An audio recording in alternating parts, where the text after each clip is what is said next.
Welcome to the Hopefulist with me, Wendy McClure.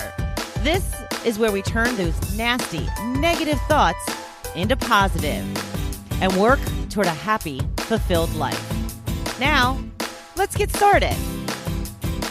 Hello, and thank you for joining me today on the Hopefulist. We have a very special guest. We have Carrie Baquie. She is a holistic wellness coach. Welcome, Carrie. Hey there, Wendy. So glad to be here. So tell me a little bit about what a holistic wellness coach does. Well, the holistic part is about helping people, partnering with the client to help them reach wellness at the physical, emotional, mental, and spiritual levels. So it's really an integration of mind, body, and spirit.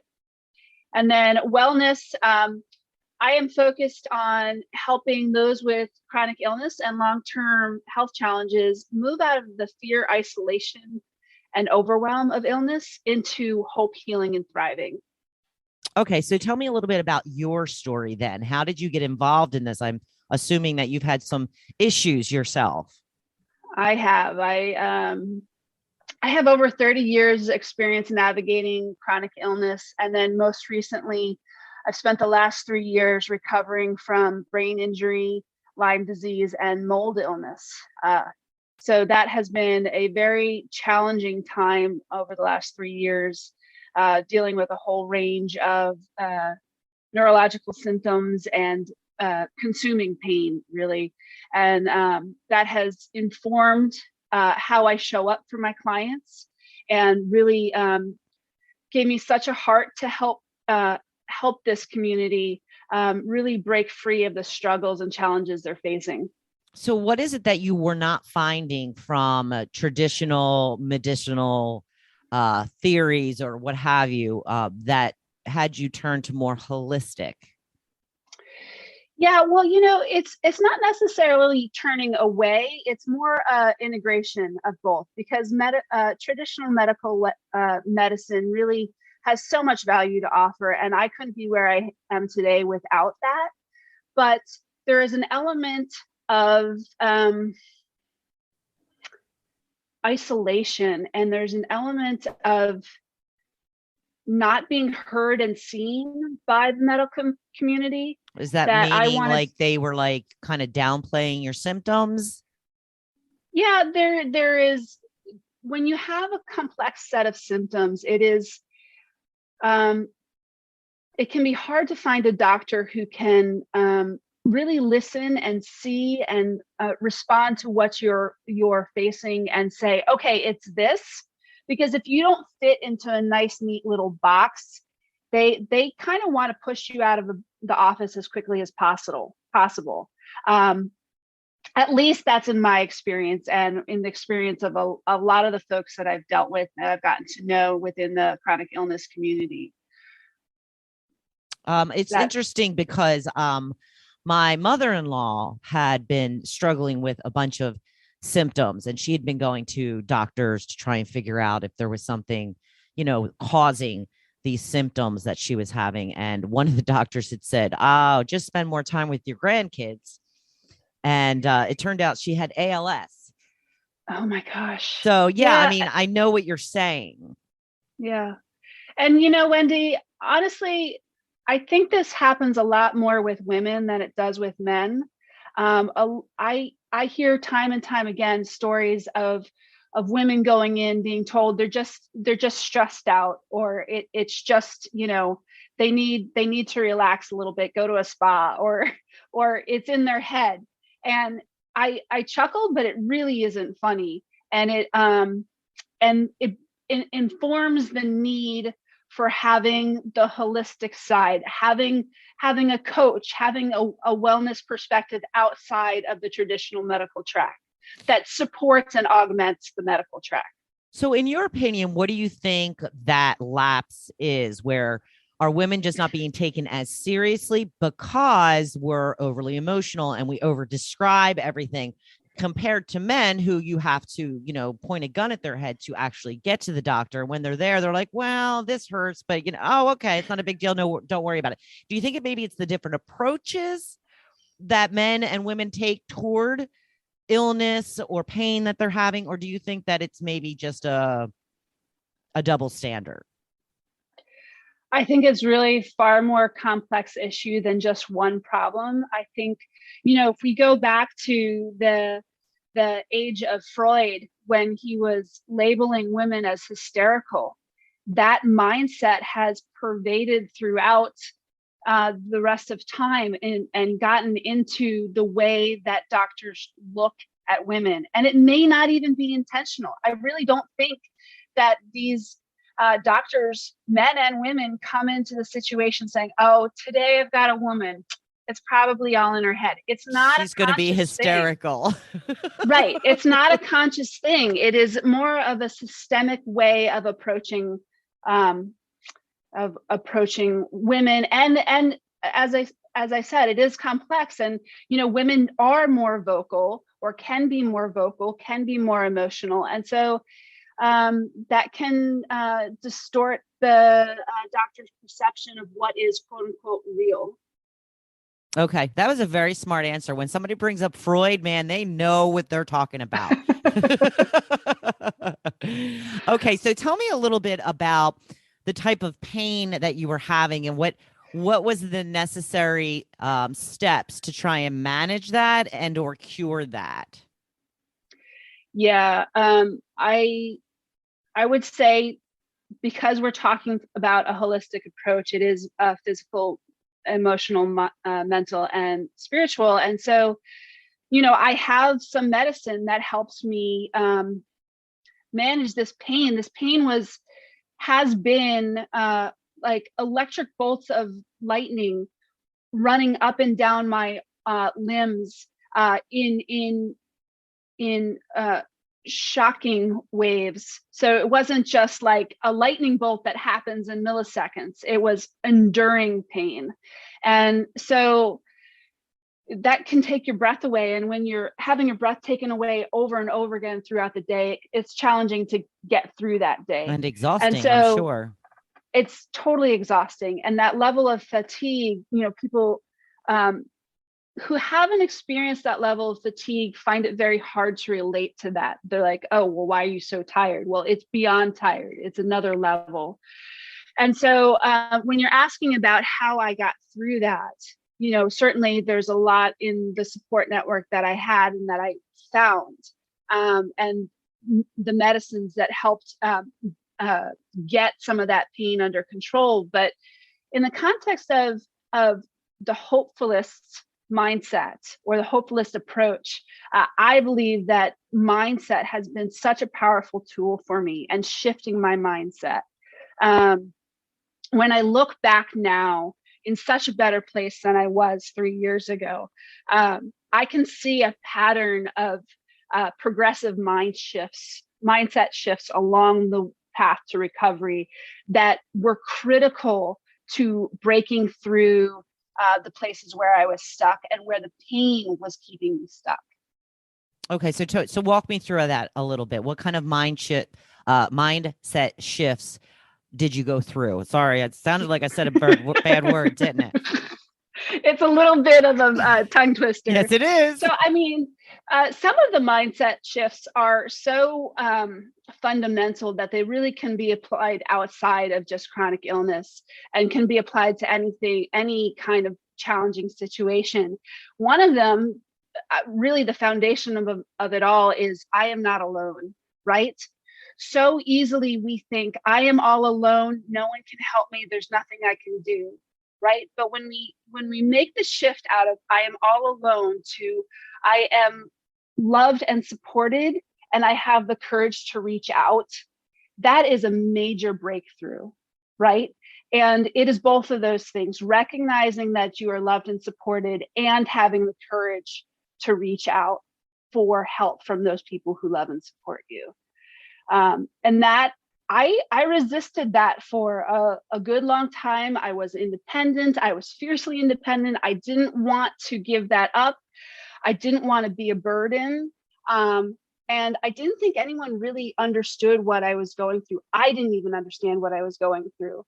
And when I finally asked for help, when I finally acknowledged that I had the help that I could reach out for, my world opened up and I felt the love that was around me. And just feeling that love and experiencing that support, that's where the emotional component comes in, and it lifts you up and it makes that pain that much more bearable.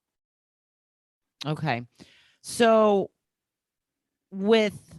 I don't think I have chronic pain, but I'm getting older. We're all getting a little bit older. We all getting a little bit older. So I have a lot of aches and pains as I get out of bed in the morning. Is there some mindset theories or tricks that you can give us to kind of help us through that type of thing? And when would you say that it might be time to actually go to the doctor to see if it's something else? Like when we wake up with excruciating back pain or neck pain or shoulder pain, like how do you determine, and I know you're not a doctor, but how do you determine between, when is normal aches and pain and something that's a chronic issue? I think with that last question, I think the line is it interfering with your everyday function? Is it a pattern of interference? And if it is, that's a time to step in and step up to reaching out for help. I gotcha. So what about for the just the old people like me who have all of the crinks and the, soreness and all of that stuff? I'm very active. I play pickleball. Have you heard of pickleball? All the rage. It's very addicting. Okay. But I play that for several hours a day. And that has brought on a whole new onslaught of pains and aches and all of that kind of stuff. So do you have anything, I guess maybe just using the word simple to try and get you through just, dealing with new types of issues that you haven't had to in the past? Any kind of mind set that can help with that? Yeah, I think what comes up for me is the awareness that you are your own best authority. So often we'll turn to Google, or we will say, oh, I got to go to the doctor because my knee is really bugging me. Boy, this is just like, this won't go away. But we are our own best authority. So getting curious about what our body is telling us, because our body is full of wisdom and it is giving us those insights about what's going on through the pain, right? So pain is an indicator that something is wrong. Yep. So, we may say, oh, I got to Google this. Gosh, my knee is just so bothering me. But wait, let me take a minute and think about what is it telling me? What have I been doing? And has 4 hours of pickleball a day put too much pressure on it? And if so, what can I do to support it? Can I give it a wrap? Can I ice it afterwards? Or maybe not do so much time at once with pickleball. Are you crazy? They said there's times that I know. I've gotten like plantar fasciitis on my feet. And I'm like, I just play through the pain. Yeah. There's no not playing. That is not an option. But one of the things that you said that struck me is, we often need to be our own advocate when it comes to our own health. If we go to the doctor and they kind of poo-poo us away, but we know that there's something wrong, then we need to go to another doctor and another doctor until somebody hears you and sees you and understands what you're saying. And I think that so many women, especially, are still in a position where they're told by an authority figure, it's okay. It's, just, take an aspirin and you'll be fine. And we're like, oh, well, all right. I don't want to make a big deal out of it, because we're like that. We're like, oh, like you said, you don't want to be a burden. You're like, oh, okay. But I think, deep down, especially if you're having chronic pain, obviously, but when there's something off and you keep searching to find, health insurance makes that very difficult too, but you keep searching until you find someone that can help you. Mm-hmm. It's hard to remain persistent when you continue to be told that it's no big deal, right? And that's that is one of the things I think in particular women struggle with is giving our power away, right? Giving our power away to someone else's authority. And so it's a matter of really digging deep and trusting ourselves and trusting our own intuition and going back to that body wisdom that we have. And that can take some deep trust and deep persistence. But it's worth it, because I am here to attest that after bad doctor after bad doctor, or maybe misaligned doctor after misaligned doctor, misguided. Yes. That I did find the doctors who could hear me, who could see me, who were able to give me a diagnosis and help me to understand what the heck was going on with my body, and more importantly, what to do about it. Yes. So what has your health journey taught you about transforming your thoughts in hard times? Yeah, so I think we've talked a bit about that. You know, our thoughts are so much the lens through which we see the world, right? And so we can get stuck in a place of seeing the world in one way, and that way, you know, I was listening to one of your previous podcasts and you were talking about limiting beliefs. Really, limiting beliefs are a way of thinking, right? And they keep us stuck. They tell us we can't. And what I've learned is taking the time to break through those I can't into I can is pivotal and so critical to the healing process. You know, it's interesting that you bring that up, because when I talk a lot about, you know, affirmations and all that stuff, and people are like, oh gosh, affirmations, who wants to do? Okay, a limiting belief is absolutely an affirmation. It's just a negative affirmation. You're telling yourself something that you don't believe in yourself for. It's the same exact thing if you turned it around and told yourself something that you do believe in yourself for. So I like that you used that as an example. But yeah, we need to really dig deep and figure out where our power is. Is that a good way of putting it? It's absolutely where our power is. And it's not only where our power is, but where are we giving it away? Where can we take it back? When you're saying when you shift into I am not alone, I am loved and supported, and I courageously reach out, you're taking your power back. When you say that my voice matters and I deserve to be heard, you're taking your power back. When you are owning your body wisdom, you're taking your power back. And that is so pivotal in any challenging situation, because we get flustered, right? We get flustered and disoriented and overwhelmed, and we start, you know, saying, who else can help me? That's the time to get quiet, to get centered, and to think, and to own your power and to be in your power. And that can be so hard to do when you're flustered, but that centering component is really key. Absolutely. That was really good. Thank you so much for saying all of that. So what is it that you do for people as a holistic wellness coach? So I partner with my clients so that they can, as I mentioned before, go from that place of fear, isolation, and overwhelm, go from that place of challenge and struggle, and move into a life of greater ease, peace, and happiness. And I'm not here to define what that looks like. They define that. And then we work towards those goals. Okay. And so how long do you typically work with somebody? I prefer to work with clients in 3 to 6 month containers, given the not the severity, the complexity, the complexity, yes, of long-term health challenges and the range of things that come up through the long-term health challenges. Really, you need that 3 to 6 months to make the lasting changes towards your goals.